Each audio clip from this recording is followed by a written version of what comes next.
Hello students, welcome to all of in the Mangnade biology classes. Student, हम लोग अभी जो पॉइंट डिस्कस कर रहे हैं अभी जो स्क्रीन पे आपको दिख रहा है, दैट इज म्यूएस के अंदर क्रोमोसोम नंबर का जो चार्ट है आपको बता रहे हैं। बहुत से स्टूडेंट को इसके ऊपर अगर न्यूमेरिकल्स आते हैं तो सॉल्व नहीं हो पाते, इसलिए आपको क्लियरिटी आनी चाहिए कि म्यूएस में जो है क्रोमोसोम नंबर का चार्ट कैसे बनता है। तो कुछ बातें हम पहले बताते हैं आपको। म्यूटिक स्टेज जो है ये नंबर ऑफ क्रोमोसोम में आप पर सेल दिया है, नंबर ऑफ डीएनए मॉलिक्यूल और क्रोमेटिड ऑफ सेल दिया है पर सेल। इधर दिया है नंबर ऑफ क्रोमोसोम या नंबर ऑफ सेल, और इधर दिया है नंबर ऑफ डीएनए मॉलिक्यूल और क्रोमेटिड्स पर सेल। अब यहाँ पे आपको कुछ एक दो बातें रिमेंबर करना है। पहली बात क्या रिमेंबर करना है, DNA replication occur before meiosis. मतलब आपको पता है बिफोर म्यूसिस क्या होता है। बिफोर म्यूसिस इंटरफेस होती है। ओके, बिफोर म्यूस क्या होती है, इंटरफेस होती है, और इंटरफेस के अंदर ही डीएनए रिप्लिकेशन होता है। मतलब म्यूस 1 में या म्यूस 2 में डीएनए रिप्लिकेशन नहीं होता है। जो भी डीएनए रिप्लिकेशन होता है बिफोर म्यूस होता है। उसके बाद इंटरफेस के बाद क्या शुरू होती है, म्यूस 1। आफ्टर इंटरफेस क्या स्टार्ट होता है, म्यूसिस 1। उसको बोलते हैं फर्स्ट सेल डिवीजन, और म्यूसिस 2 को बोलते हैं अपन सेकंड सेल डिवीजन बोलते हैं। म्यूसिस फर्स्ट में क्या होता है, फिर reductional division as chromosome number reduce to half. Meiosis first में क्या होता है, म्यूसिस फर्स्ट में क्या होता है, रिडक्शनल डिवीजन होता है। रिडक्शनल डिवीजन होता है म्यूसिस फर्स्ट में, और यहाँ पे क्या होता है, फिर क्रोमोसोम नंबर जो है 2n का n बन जाता है ना। That means chromosome number reduce to half, reductional division आकर in the chromosome number reduce to half होता है। तो उसमें फिर अगर प्रोफेस 1 की बात करें तो प्रोफेस 1 के अंदर अगर डिप्लॉयड क्रोमोसोम की संख्या 46 है, ओके, तो डीएनए की संख्या कितनी है, फिर 92 है। कहाँ पे, प्रोफेस 1 में। ओके, मैं 1 बाय 1 दिखा रहा हूँ आपको। ये देखो, इधर थोड़ा सा अलग दिखा रहा हूँ मैं आपको। प्रोफेस 1 में क्या होता है, ओके, यहाँ पे अगर प्रोफेस 1 में मैं अगर यहाँ पे क्या दिखा रहा हूँ, 2n इज इक्वल टू 46 है ना। 2n इज इक्वल टू क्या दिखा रहा हूँ, 46 दिखा रहा हूँ। तो यहाँ पे डीएनए की संख्या कितनी है, फिर 4 डीएनए है ना। 4c है कौन, डीएनए। ओके, इधर मैं आपको क्रोमोसोम दिखा रहा हूँ। मैं पहले से बोला आपको कि म्यूस में 2n का n होता है। और यहाँ पे हम क्या कर रहे हैं, फिर यहाँ पे हम हर एक फेस में क्या होता है बता रहे हैं, नंबर ऑफ क्रोमोसोम। ये तो आपको क्लियर है, ये तो लाइन क्लियर है। अभी हर एक फेस में क्या होता है, number of chromosome, number of chromosome पर सेल दिया है इधर, और इधर दिया है सेकंड लेवल पे number of DNA molecule, number of DNA molecule. Okay, number of DNA molecule या फिर क्रोमेटिड पर सेल दिया है ना। तो यहाँ पे अगर सपोज हम यहाँ पे कंसिडर करते हैं क्या, प्रोफेस 1। तो प्रोफेस 1 में क्या हो रहा है, क्रोमोसोम की संख्या अगर 46 है, मतलब 2n है क्रोमोसोम, तो नंबर ऑफ डीएनए कितने होंगे, फिर 4c होंगे। ओके, देन यहाँ पे जैसे उन्होंने 46 और 92 दिया है ना, तो 46 क्या है, फिर डिप्लॉयड क्रोमोसोम नंबर है, और 92 जो है उसके अंदर के डीएनए है ना, मतलब डबल है ना। देन उसके बाद होता है कौन सा, मेटाफेस 1। उसमें क्या हो रहा है, सेम लाइक प्रोफेस 1, मतलब सेम 2n होता है, और इधर डीएनए की कॉपी तो क्या होते हैं 4c, मतलब 92 है ना। देन अनाफेस 1 में क्या हो रहा है, अनाफेस 1 के अंदर क्या होता है, होमोलोगस क्रोमोसोम सेपरेट होते हैं ना। अनाफेस 1 के अंदर क्या होता है, होमोलोगस सेपरेट होते हैं, मतलब जो दो सेम क्रोमोसोम थे वो अलग अलग हो जाते हैं, होमोलोगस क्रोमोसोम सेपरेट होते हैं। और यहाँ पे फिर और 2n जो था, ओके, सेपरेट होने के बाद भी जो डीएनए की नंबर ऑफ डीएनए सेपरेट होने के बावजूद भी क्या हो जाते हैं, फिर यहाँ पे नंबर ऑफ डीएनए मॉलिक्यूल जो है उतने ही रहते हैं जितने मेटाफेस 2 में थे। इधर अगर 4C थे तो इधर भी 4C है। कहाँ पे? अनाफेस 1 के अंदर 4C ही है। देन टेलोफेस 1 में सेम होते हैं, टेलोफेस 1 में भी सेम होते हैं। क्या होते हैं सेम? दैट इज़ 46 मतलब सॉरी 46 का मतलब क्या है यहाँ पे? 2n ना। ओके, इसका मतलब क्या है? 2n, और यहाँ पे फिर और 4C है ये, ठीक है। और end of meiosis, daughter cell के अंदर अगर देखें हम, end of meiosis, end of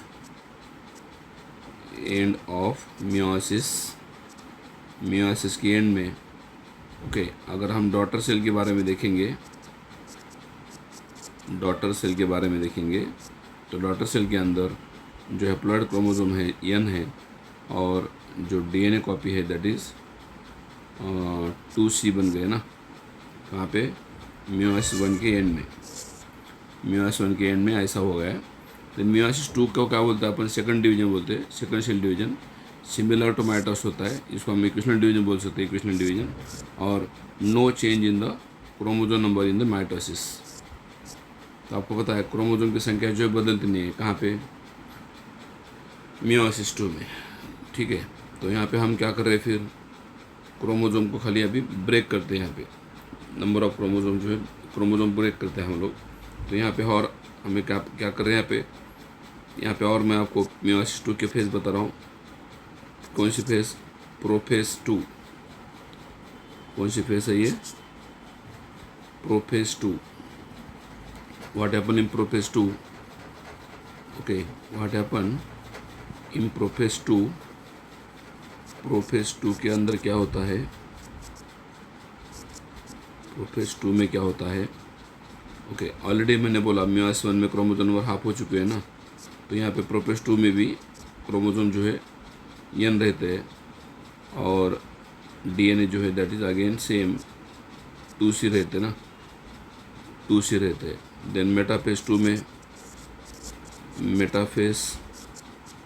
2 में हम अगर देखें क्या होता है? सेम जैसे प्रोफेज 1 में था सेम वैसे होता है। Okay, metaphase 1। देन अनाफेज 2 में क्या होता है? अनाफेज 2 में आपको पता है क्रोमोसोम स्प्लिट हो जाता है ना, सिस्टर क्रोमैटिड सेपरेट होते हैं। ओके, ध्यान से सुनो, क्रोमोसोम स्प्लिट होता है, फूटता है ना, क्रोमोसोम स्प्लिट होता है, एंड सिस्टर क्रोमैटिड जो है सेपरेट हो जाते हैं ना, सिस्टर क्रोमैटिड सेपरेट हो जाते हैं। सिस्टर क्रोमैटिड्स एक दूसरे से सेपरेट हो जाते हैं, और जिसकी वजह से यहाँ पे फिर एक क्रोमोसोम के क्या हो गए? 2 क्रोमोसोम हो गए ना। मतलब क्रोमोसोम के में क्या हो गया? 2 अलग अलग सेल में सेपरेशन हो गया ना। मतलब यहाँ पे क्या हो गया फिर? क्रोमोसोम की संख्या जो है दैट इज़ और 2n आ गई। अब ये 2n कैसे है सर? एक्चुअली कैसा था देखो, यहाँ पे समझो ये ऐसी एक सेल थी, और इस सेल के अंदर एक ही क्रोमोसोम था ऐसा, जो n था ना, n था। तो ये ब्रेक होने के बाद क्या होगा? यहाँ से ब्रेक होने के बाद इधर ऊपर एक n बन गया, नीचे एक बन गया ना, 2n बन गए। इसका यहाँ से ब्रेक होने के बाद क्या बन गया? ये एक n बन गया और ये एक n बन गया। मतलब दोनों क्रोमोसोम जो है मिला के हम 2n बोल रहे हैं ना।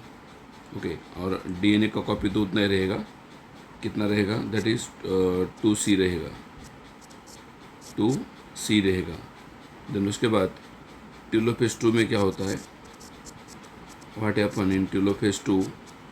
टेलोफेज 2 के अंदर जो डीएनए है, क्रोमोसोम है, वही रहेगा, 2n रहेगा।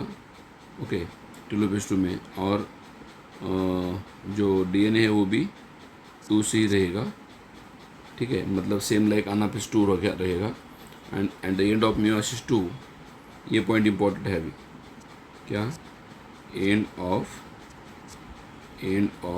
मियोसिस 2 का जब एंड होता है, ओके, मियोसिस 2 जो क्रोमोसोम है वो n हो जाते हैं ना, क्योंकि मियोसिस 2 में क्या होता है, क्रोमोसोम सेपरेट हो जाते हैं, टोटली n हो जाते हैं, और डीएनए जो होता है वो भी 1C बन जाता है, 1C बन जाता है। ओके, कहाँ पे, मियोसिस 2 के एंड में। So this is about final result. और इसके अकॉर्डिंग आपको अगर आंसर निकालना है तो निकाल सकते हैं इजीली। यहाँ पे और नीचे कुछ रूल बताया है, 2 रूल। अभी पहला रूल क्या है देखो, number of chromosome is equal to count the number of functional centromere. मतलब जितने क्रोमोसोम रहेंगे उतने सेंटर में रहेंगे ना, जितने क्रोमोसोम रहेंगे उतने सेंटर में रहेंगे। जैसे कि मैं आपको दिखा रहा हूँ इधर, ये देखो, ये समझो ये क्रोमोसोम है, तो जितने क्रोमोसोम है, तो यहाँ पे अगर ये क्रोमोसोम है, एक क्रोमोसोम है, तो यहाँ पे सेंट्रोमेयर कितने हैं, एक ही सेंट्रोमेयर है ना, 1 सेंट्रोमेयर है। So this is about first rule कि जितने क्रोमोसोम है उतने सेंट्रोमेयर रहेंगे। ओके, अब सेकंड रूल क्या है, number of DNA molecules count is number is equal to chromatids. दूसरा रूल ये है कि नंबर ऑफ डीएनए मॉलिक्यूल जितने होते हैं, number of DNA molecule is equal to क्या, count the number of chromatids, number of chromatids. मतलब जितने डीएनए वाले की संख्या है उतनी क्रोमेटिड की संख्या है ना, सो इक्वल होते हैं। तो ये जो चार्ट है ये आपको बता रहा है कि किस तरीके से मियोसिस के अंदर क्रोमोसोम नंबर स्प्लिट होते हैं या डिवाइड होते हैं, या क्रोमोसोम से क्रोमेटिड कैसे बनता है, या फिर डीएनए का अरेंजमेंट कैसे होता है, कहाँ पे 2n है, कहाँ पे n है। ऐसी सिचुएशन आपको यहाँ पे मियोसिस 2 में देखने को मिलती है। और ये पिक्चर जो है ध्यान से देखिए, इसके नोट्स वगैरह निकालिए, क्योंकि उसके ऊपर आपको न्यूमेरिकल्स आने की बहुत संभावना है। Thank you for watching video.